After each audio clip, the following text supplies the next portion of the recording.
Avec la permission d'Hachem, on se prépare aujourd'hui pour la lecture de la Megillah demain soir.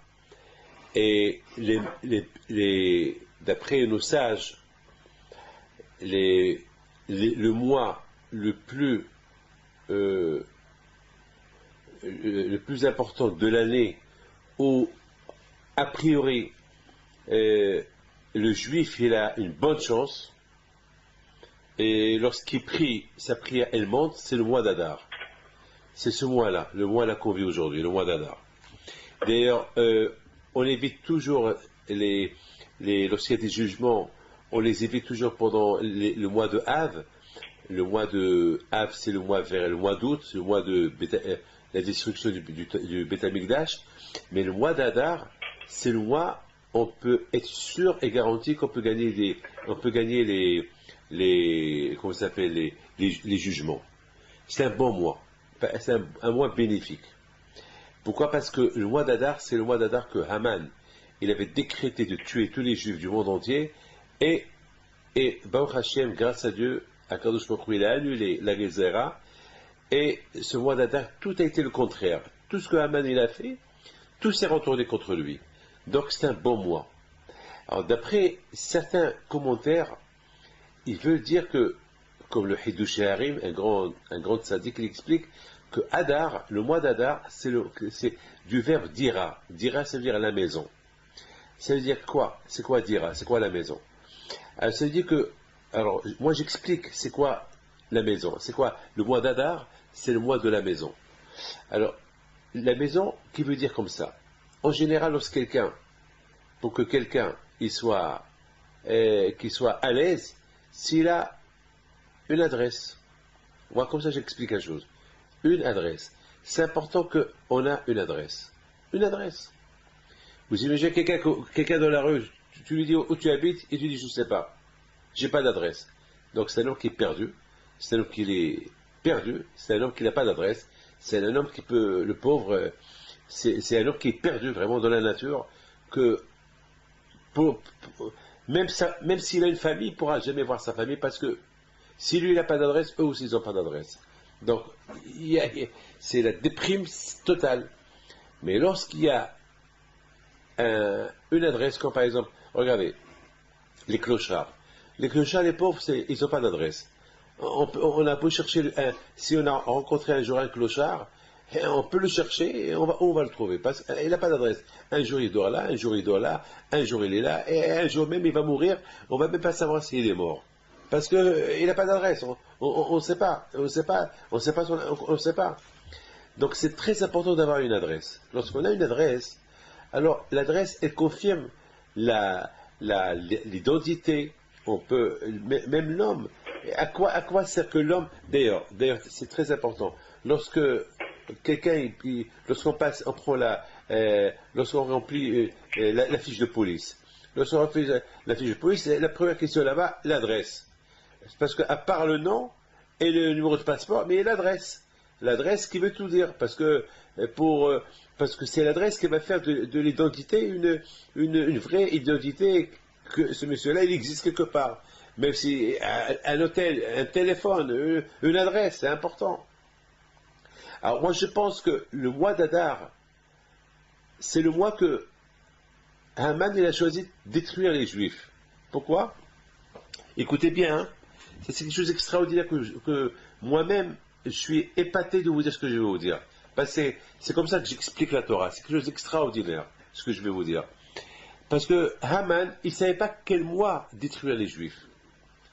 Parce que il s'est dit que chaque mois, chaque mois, il porte un bonheur pour les Juifs.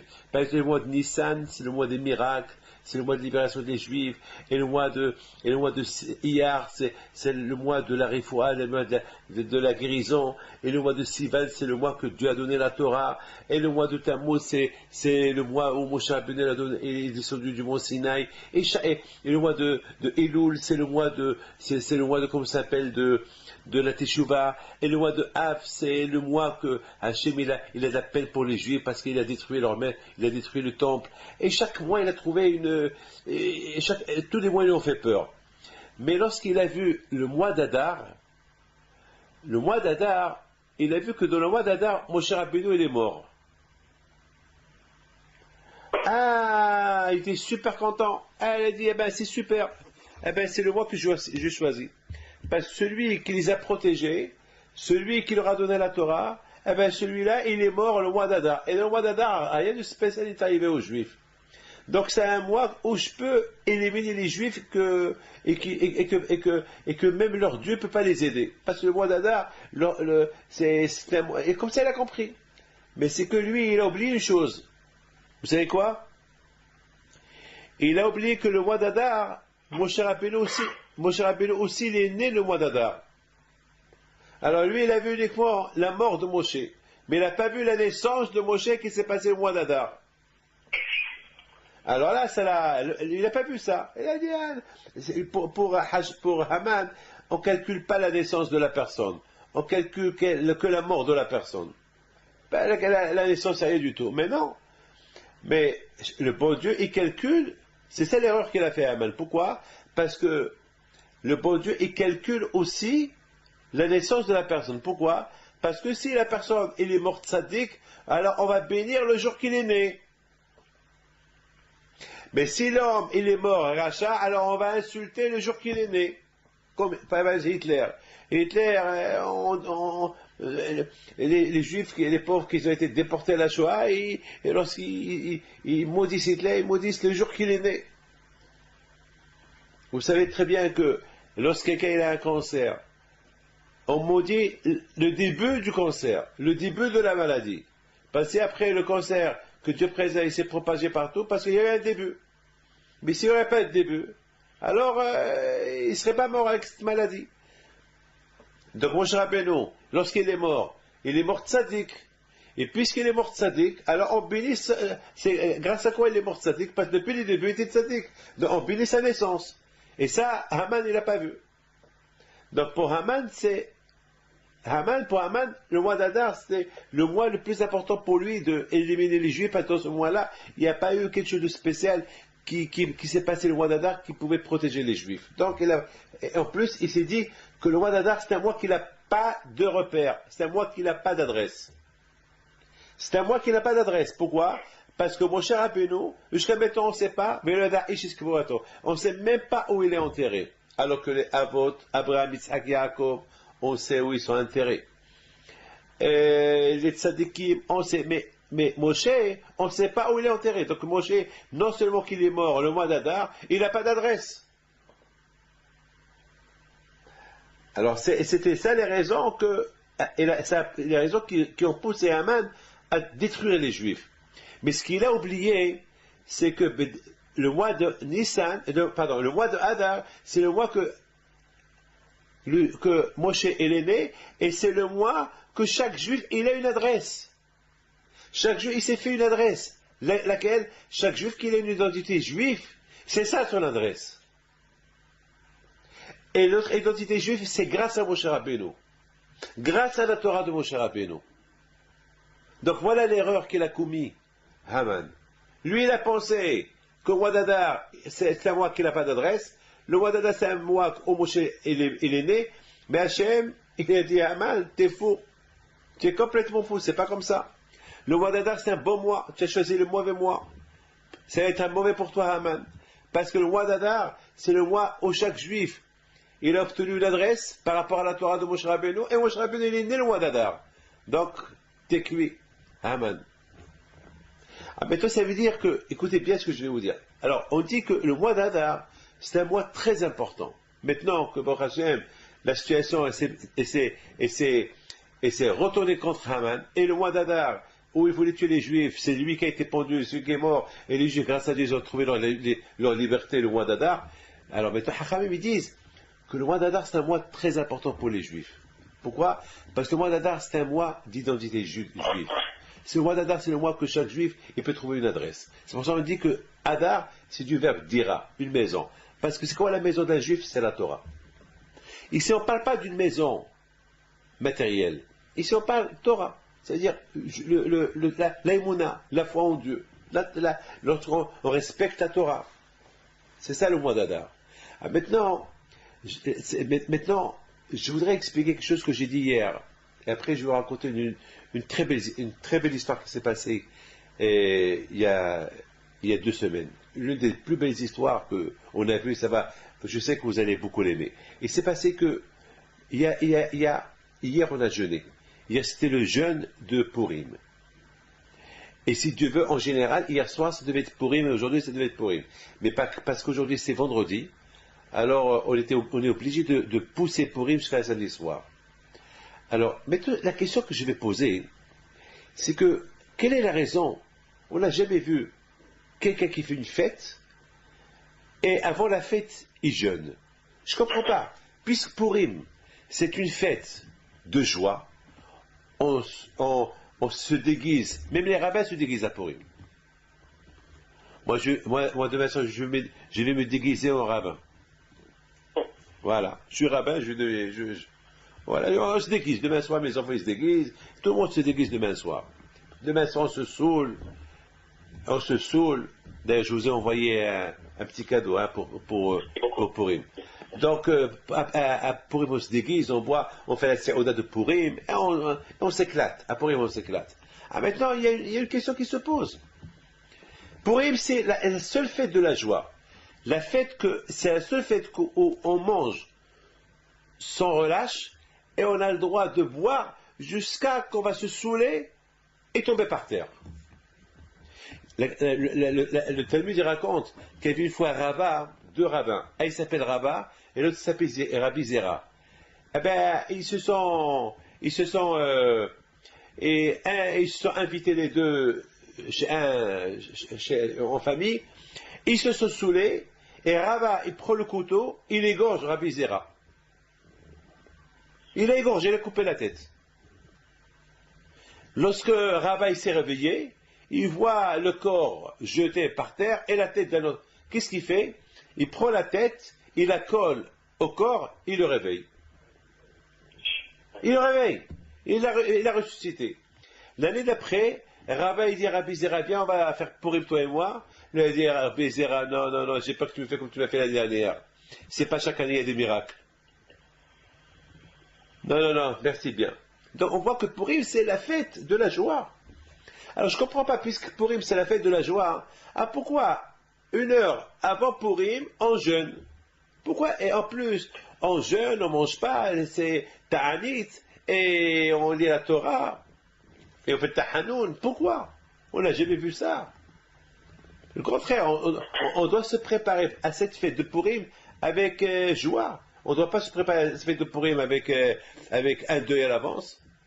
Alors, j'ai pensé à répondre comme ça. J'ai vu dans un livre qui s'appelle Bishte Enaim, un livre qui s'appelle Les deux yeux. Bishte Enaim, il dit comme ça. Il dit que Mordechai, lorsqu'il est devenu l'adjoint du roi Ahashverosh, Mordechai Yehudi, Mordechai le sage, lorsqu'il a pris la place de Haman, et le décret a été annulé chez les Juifs, et Haman est monté de grade, il a fait des pièces d'or. Dans une face, il a fait une couronne royale, et de l'autre côté, il a fait comme un homme endeuillé, un homme qui prend le deuil. C'est bizarre, très bizarre. C'est quoi ça? C'est quoi une couronne royale? Et l'autre face, c'est du sable, des cendres, et un homme endeuillé, un homme qui prend 5 FR, un homme qui prend le deuil. C'est quoi ça? Alors, ils répondent le sage que Mordechai Tzadik, il a voulu mettre en garde tous les juifs.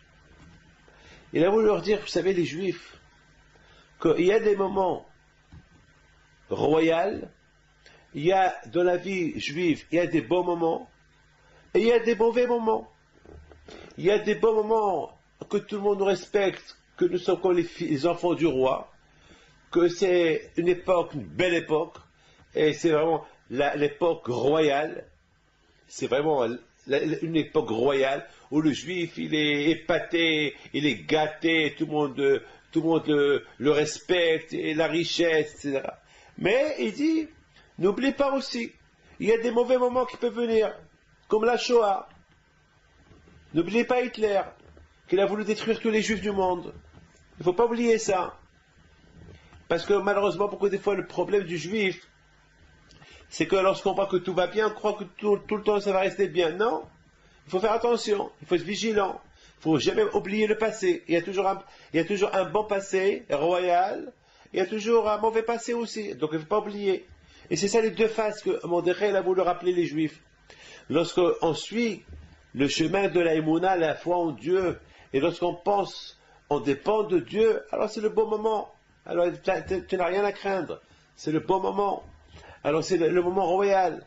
Mais c'est Hashi Shalom, on lâche la Torah, et on lâche la Emouna, et on pense que tout vient que de ma tête. Dieu n'a rien à faire avec moi. Et je m'en fous du bon Dieu, moi, le bon Dieu, et c'est pas lui qui me donne, c'est pas lui qui va me prendre.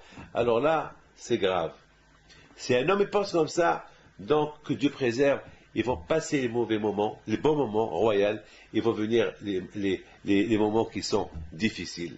Et c'est ça ce que Mordechai Tzadik, il a voulu rappeler.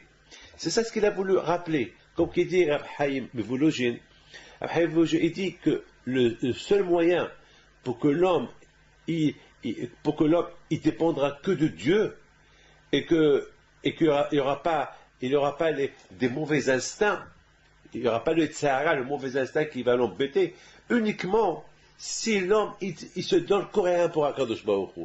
Il se dit, comme vous, toujours vous me dites, moi je dépends que de Dieu. Ben, c'est extraordinaire ça. Beaucoup de fois, je vous ai entendu dire, moi je dépends que de Dieu, c'est Dieu ma patrie, c'est Dieu. Et j'admire beaucoup ça, et beaucoup de fois, vous évoquez Rabbi Haïm Pinto, les tzadikim, les mounas que vous avez dans le Rabbi Haïm Pinto, les photos, les toutes petites choses que je vous ai données, que vous les gardez. Moi je vous dis quelque chose, j'ai pas vu votre deuxième. J'ai pas vu quelqu'un qui fait ça, que chaque petit papier qu'on lui donne, il tient ce papier-là une importance, même n'importe quoi, il tient, ça prouve l'aïmouna, la foi que vous avez en Akadosh Baruch Hu. Eh ben justement, quelqu'un qui est comme ça, quelqu'un qui se donne, c'est quelqu'un qui relie toute sa vie uniquement à Dieu, et qui pense qu'à Akadosh Baruch Hu, eh ben il n'a rien à craindre. Akadosh Baruch Hu, il sera toujours avec lui. Ça sera toujours un moment de couronne, une couronne, que la face de la couronne restera toujours là. Le problème, il vient lorsque l'homme, il commence à dire, je vais aller chez le rabbin, qu'est-ce qu'il va me faire le rabbin, qu'est-ce que Dieu va me faire, et si je prie, et si je jeûne à Kippour, et pourquoi je vais jeûner à Kippour, et pourquoi je vais demander à Dieu à Kippour, donne-moi, qu'est-ce qu'il va me donner le bon. Ceux qui pensent ça, que Dieu préserve, ils risquent de perdre cette vie de couronne, et que Dieu préserve, il risque de rentrer dans une phase de cendre et de poussière et de deuil que Dieu préserve. Et c'est ça ce que Mordechai Tzadik il a voulu donner comme exemple à tout. Maintenant, d'après ce que je suis en train de dire, maintenant on comprend. Parce que les Juifs, pendant le mois d'Adar, les Juifs se préparent. Allez, Pourim, il arrive. Pourim, c'est la fête. C'est la fête de la tzedaka, c'est la fête que c'est obligé de donner aux pauvres la tzedaka, et c'est obligé d'envoyer même à des amis des cadeaux. Alors pourquoi? Je comprends, donner aux pauvres. Et pourquoi les amis? Eh bien justement, parce que dans la vie, il y a ou le pauvre ou l'ami. Alors, à Pourim, on doit être bien avec tout le monde, et avec les pauvres, et avec les amis. Pourquoi des fois, les amis, lui, qu'est-ce qu'il a besoin de moi? Il n'a pas besoin de moi. C'est pas vrai. Même s'il n'a pas besoin de tes gâteaux, tu lui envoies quand même. C'est ça.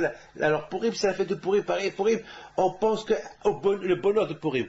Pourim, c'est la maison. Pourim, c'est l'adresse. Pourim, c'est la fête que chacun il a une adresse. C'est la fête que chacun il a une maison. Ça veut dire que c'est quoi une adresse, une maison? Ça veut dire que maintenant je peux, mon judaïsme il est là. Voilà, c'est mon identité elle est là. Je suis juif. Voilà, et c'est ça. Non, mais il faut.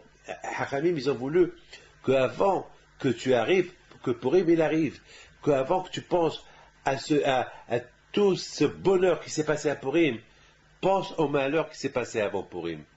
Un mal qui a voulu tuer les Juifs.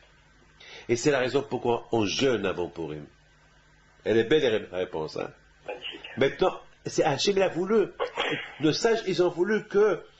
Et c'est vrai, Purim c'est super, Purim on s'éclate, Purim on se saoule, Purim on mange, le corps il en profite, très bien, Purim c'est super, très bien. Mais n'oublie pas une chose, n'oublie pas qu'avant cette fête-là, pense ce que Haman a voulu faire aux Juifs. D'ailleurs, c'est la même idée du mariage. Vous avez bien remarqué que même vous, lorsque vous êtes mariés, qu'est-ce qu'on a fait avant? Qu'est-ce qu'on a fait après? On a pris un verre et on vous a dit cassez ce verre-là en souvenir de la destruction du temple. Oui ou pas? Ah, maintenant, je vous pose une question. Est-ce que lorsque quelqu'un se marie, il est heureux, il aime sa femme, ils sont super contents, les invités sont là, la synagogue est plein craqué, tout le monde est là et tout le monde est super content. Alors, est-ce que pendant un moment de joie, maintenant que pendant un moment que le couple vient de se marier, pendant que maintenant tout le monde ils vont partir maintenant à la salle pour danser, chanter, on va dire au Hatan, hé Hatan, pleure, souviens-toi de la destruction du temple. Pourquoi? Pourquoi on doit se souvenir de la destruction du temple? La destruction du temple, c'est triste. Attends, est-ce qu'on ne va pas se souvenir un jour avant, ou je sais pas, ou après le mariage? Pourquoi? On vient de se marier, maintenant le Hatan, il peut maintenant prendre sa femme en main, ça y est, parce que maintenant il n'avait pas le droit de toucher cette fille-là. Maintenant c'est plus une fille, maintenant c'est sa moitié, c'est sa femme. Il peut même la prendre, il peut même lui prendre ses mains et sortir avec elle devant tout le monde. Et personne ne va rien lui dire. Et pendant ce moment-là de joie, on va lui dire, hé, pleure le Beth Amikdash. Pourquoi? Eh bien, la réponse, elle est comme ça. On dit au Hatan, on dit au couple, hé couple, c'est super. Maintenant, vous allez construire votre maison. Maintenant, vous allez construire une maison de Dieu maintenant. Mais si vous voulez que cette maison-là soit une maison de joie, une maison de fidélité, une maison de bonheur, il faut qu'il y ait la paix entre le couple. Il faut se travailler qu'il n'y a pas la haine. Parce qu'il y a la haine, il va y avoir la destruction du couple et c'est le divorce. Et bien justement, on rappelle à ce couple-là, et bien justement, le temple a été détruit à cause de la haine gratuite. Parce que le temple, c'était le symbole du mariage entre Dieu et les Juifs. Et malheureusement, entre Dieu et les Juifs, ça n'allait plus, parce que les Juifs, ils n'ont plus fait la Torah. Ils ont voulu se détacher de l'identité juive. Ils ont voulu avoir une autre adresse que l'adresse du judaïsme. Alors Dieu s'est séparé d'eux et le temple a été détruit. Eh ben, c'est ça ce qu'on rappelle au Hatan et la Kala. On rappelle le couple. Hé couple, n'oubliez pas, ce bon moment maintenant que vous avez passé et que vous allez passer toute une vie, uniquement si vous ne faites pas, si vous respectez les lois du jeu, les règles du shalom, les règles de la paix entre le couple. Si vous respectez les règles de la paix entre le couple, eh ben, tout ira bien. Mais sinon, votre maison va être détruite. Ben, comme le temple a été détruit à cause de la haine. C'est super, c'est super. Donc maintenant on comprend très bien que lorsqu'un couple il se marie, on voit que la couronne, le bonheur, d'ailleurs la Kala, la mariée, elle a une couronne sur sa tête, et le mari il est avec son grand sourire, et il est super content, super heureux, mais on lui dit, hé, monsieur et madame madame la Kala, madame la mariée, monsieur le marié, ce bonheur dont tu en profites maintenant, si tu continues à aimer ta femme comme tu l'aimes maintenant, eh ben ton mariage il durera. Mais si c'est avec un amour passager, un amour de 24 heures, et après tu vas commencer à reprocher à ta femme, eh ben ce sera la fin de ton couple. Ben, c'est une idée que Chachamim, ils veulent rappeler le couple après le mariage. Donc, on comprend très bien, et toujours dans la vie de la personne, il y a un moment de bonheur, mais un moment de malheur. Ce qui est important, c'est pour qu'on vit toujours les moments de bonheur, il faut toujours se rappeler les moments du malheur. Parce que lorsqu'on se rappelle les moments du malheur, alors on va toujours faire attention à ce que ces moments de malheur ne viendront pas et que toujours on vivra les moments de bonheur. Vous savez que Abraham Avinu s'appelle Abraham à Évry. Abraham, le passé. Pourquoi nos patriarches, ils s'appellent le passé? Pourquoi le passé? Eh bien justement, parce que le juif, il doit, comme aujourd'hui, vous savez, qu'est-ce que maintenant les gens aujourd'hui disent? Il ne faut pas qu'on soit piégé par le passé. Il ne faut pas qu'on pense au passé, c'est pas vrai. Si on ne pense pas au passé, on oublie l'avenir. On oublie le présent. C'est quoi notre passé à nous, les Juifs? Notre passé à nous, aujourd'hui, c'est quoi? On appartient au passé. On appartient à Abraham, Yitzhak, Yaakov. Eh bien, quel beau passé. Et Abraham, Yitzhak, Yaakov, ils ont servi à Kadosh Baruch Hu. Eh bien, en pensant au passé, on pense comment servir Hachem comme que nos aïeuls ont servi à Kadosh Baruch Hu. Ça veut dire que notre passé à nous, notre avenir à nous, elle dépend du passé. Parce que le passé était super. Le passé à nous était super. En pensant à mon grand-père, à Behim Pinto, eh ben, c'est du passé. Eh ben, j'apprends comment vivre plus tard. J'apprends à l'imiter, à être comme lui. Mais c'est Hashwishon. Alors ça veut dire que toute ma vie, elle sera toujours la couronne, royale, bonheur. Pourquoi? Parce que mes grands-parents ont vécu le bonheur avec Dieu. Alors moi aussi, je vais vivre le bonheur avec Dieu. Mais si je choisis le présent et me déconnecter avec le passé, me déconnecter comment mes grands-parents ils étaient, alors c'est ce que tu choisis. Alors on va voir ce que ça va devenir, le bon Dieu répond. Donc je pense, la fiche, c'est ça l'image qui a voulu, comment ça s'appelle, Mordechai nous rappeler.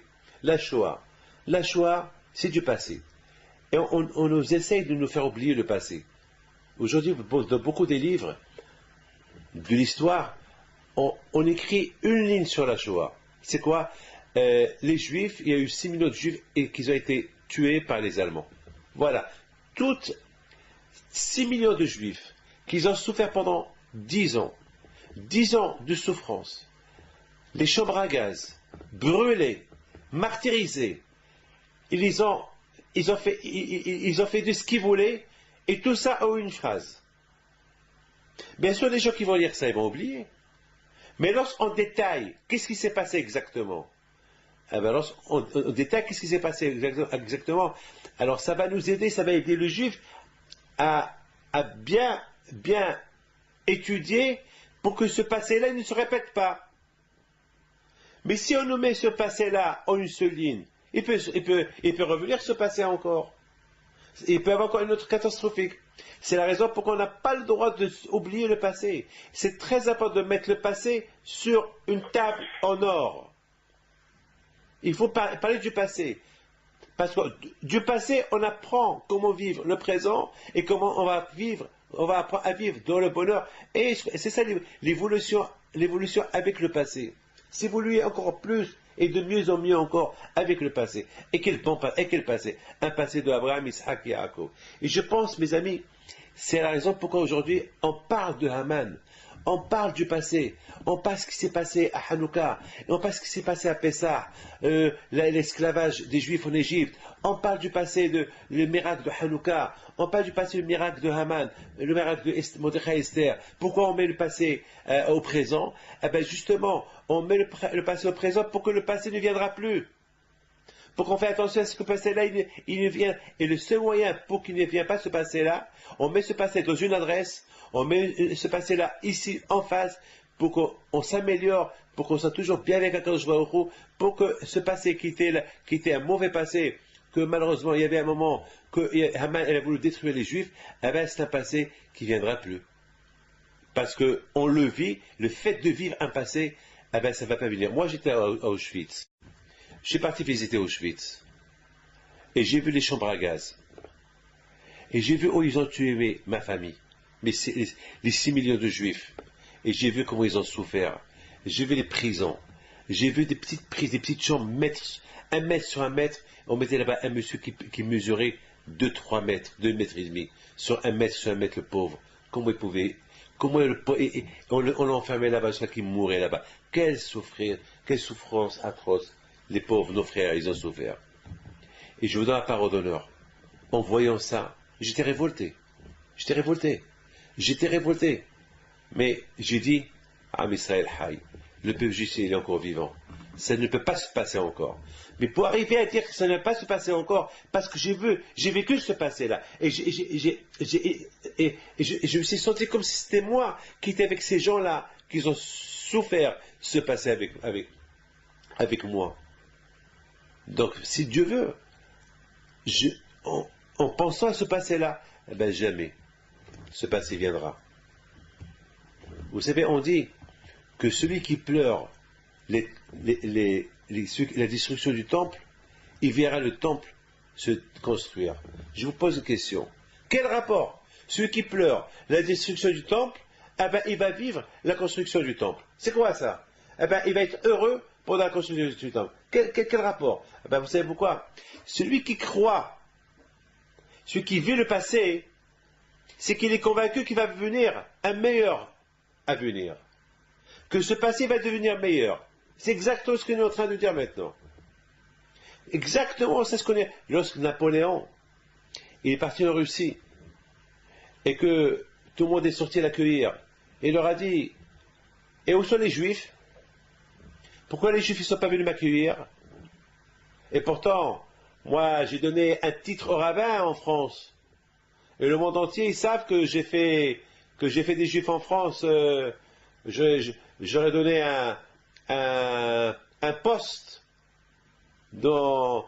pour devenir des citoyens français comme tout le monde, égalité, la fraternité. Où sont les Juifs ici? Et on dit, ben, aujourd'hui ils ont un problème. Lequel? Parce qu'aujourd'hui c'est Tisha B'Av et aujourd'hui ils pleurent à la destruction du temple. Ils ne veulent pas sortir t'accueillir avec les larmes sur les joues et peiner parce qu'ils ne peuvent pas rigoler, ils ne peuvent pas exposer leur joie. Ah bon? Alors, tout de suite, il a dit, amenez-moi, je vais les voir. Alors, si eux, ils ne sont pas venus, moi, je vais aller les voir.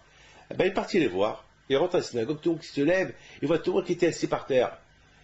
Alors, vite, le rabbin, il vient chez lui, il dit, on a prévu que demain, on vient te faire la bracha avec le Sefer Torah, et on s'excuse qu'on n'est pas sorti t'accueillir.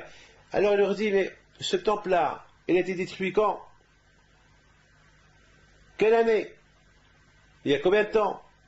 Ils lui ont dit, ça fait à peu près 1700 ans. Il leur a dit, 1700 ans?